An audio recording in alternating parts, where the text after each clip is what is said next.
평양에서 진행되는 문재인 대통령과 김정은 국무위원장의 3차 정상회담이 일주일 앞으로 다가왔습니다. 정치권은 북한 문제를 비롯한 안보 이슈로 다시 논란이 뜨겁습니다. 앞서 전해드린 대로 청와대가 국회에 제안한 남북 정상회담 협치 방북은 사실상 무산됐습니다. 판문점 선언 국회 비준 동의안 처리 문제는 남북 정상회담 이후에 논의하는 것으로 미뤄졌습니다. 최영일 시사평론가와 한 걸음 더 들어가겠습니다. 안녕하십니까? 안녕하세요. 네, 평론가님. 협치 방북이 사실상 무산됐다. 네. 앞서 이렇게 말씀을 드렸는데 무산됐다고 보십니까? 사실상 아주 빠르게 무산이 된 네. 셈이 돼버렸습니다. 어제 오후 2시 반이 좀 지나서 임종석 청와대 비서실장이요.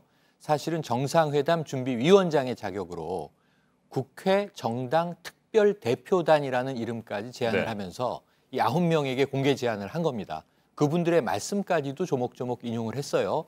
그럼에도 불구하고 이제 보수 두 야당은 불과 이제 몇 시간 만에 이 거부 의사를 내놨고요.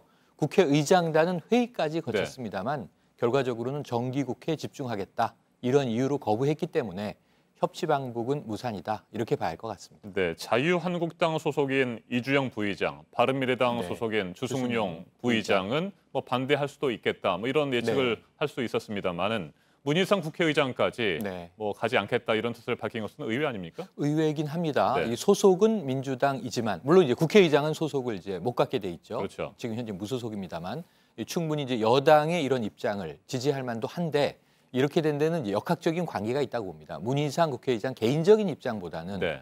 의장단이기 때문에 말씀하신 대로 두 야당 부의장과 합의를 거쳐야 되는 사안이고요.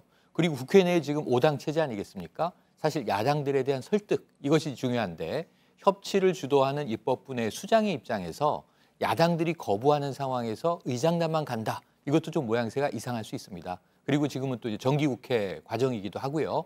이러면서 문희상 의장은 개인적인 입장을 좀 떠나서 네. 국회 전반적인 이 상황을 보면서 결과적으로는 거부할 수밖에 없지 않았는가 하는 생각도 들고요.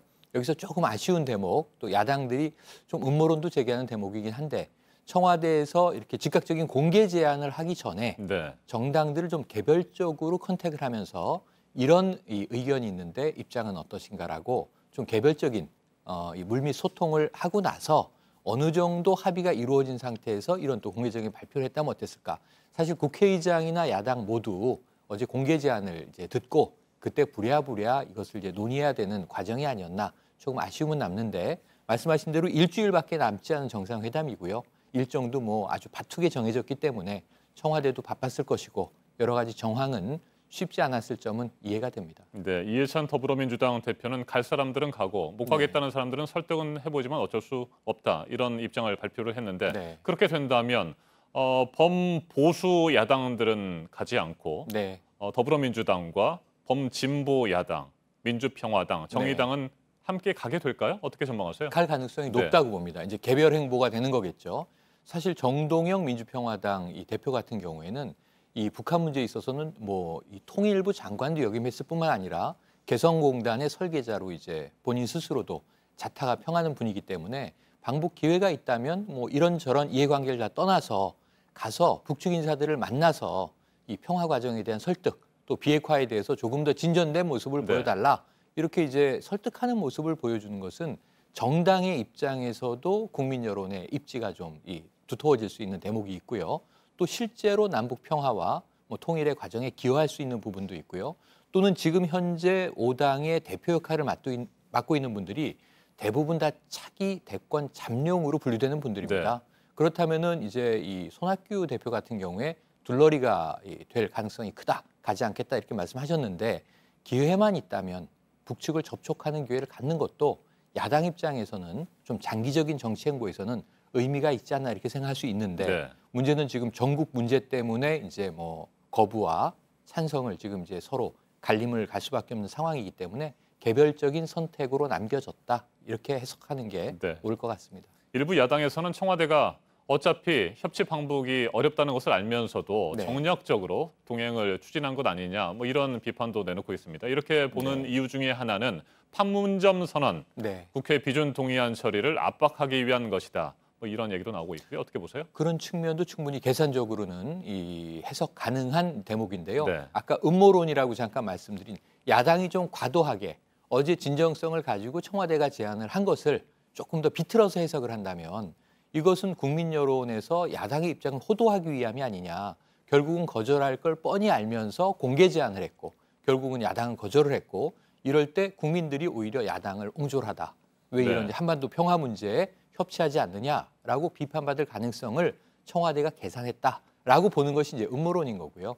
그 정도까지는 아니더라도 청와대 입장에서 분명히 받으면 좋고 또 야당이 가지 않는다면 이 판문점 선언의 비준 문제에 있어서 그래도 이 한반도 평화라는 거시적이고 중차대한 국가 과제에서 야당이 협조하지 않았다.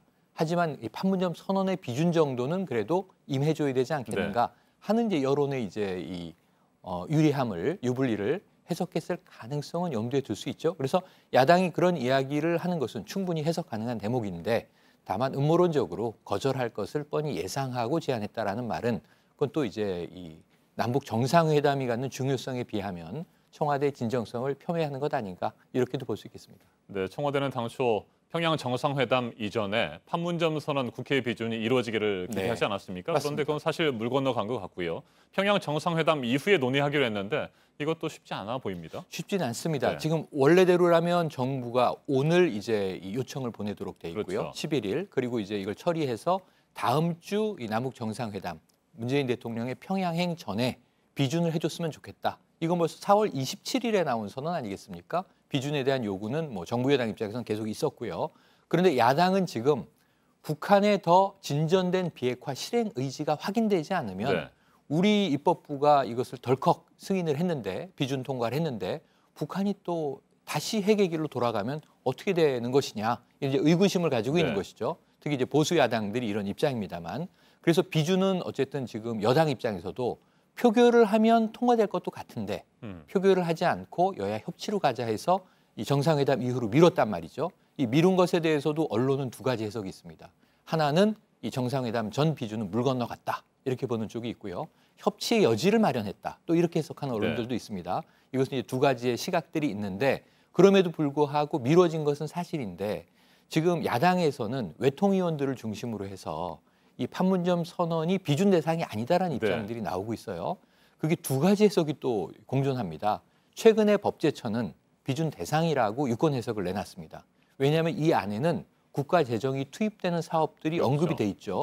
이 철도라든가 도로 문제가 있고요. 이산가족 상봉이라든가 경협 문제 이런 것들을 다 생각을 해보면 막대한 예산이 투입될 가능성이 높죠. 그래서 비준 대상이라고 봤는데 또 야당 의원들과 일부 외통위 의원들은 2007년 14남북 공동성명의 경우에는 당시 법제처는 이것은 이 비준 대상이 아니라고 판단을 했었다. 그래서 그걸 또 근거로 들고 있어요. 그래서 이게 좀 법리적인 해석에 충돌이 있는데 역시 법리적인 해석에 충돌이 있다는 것은 정치적인 해석으로 합의해야 된다라는 숙제입니다. 그래서 결국은 여야가 어떻게 이 비준 문제를 합의할 것이냐가 여전히 남아 있는데 이 정상회담 이후로 미뤄지긴 했지만 여전히 평행선을 긋고 있다 이렇게 봐야 할 것 같습니다. 네, 그리고 일부 야당에서는 국회 비준 자체가 판문점 선언 이행에 필요한 예산을 백지 수표로 위임하는 것과 마찬가지다 이렇게 비판을 하고 있습니다.